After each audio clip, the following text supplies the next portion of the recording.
நமது பண்ணையில் கடினமாக உழைத்துக் கொண்டிருக்கும் அன்பு பச்சை கிளியை பத்திரமாக பார்த்துக் கொள்ளவும். ஏனென்றால் அவன் என் கண்ணுக்குள்ளே திரிகிறான்.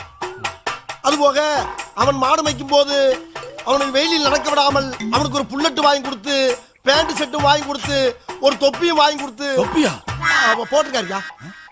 அவனை அவனை அழகு பார்க்குமாறு மிக தாழ்மையுடன் கேட்டுக்கொள்கிறேன்.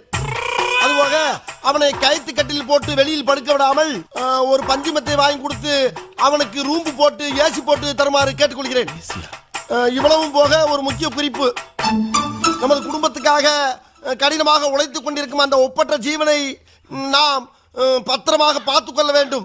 அப்பொழுதுதான் நாம் எல்லோரும் பத்திரமாக இருக்க முடியும்.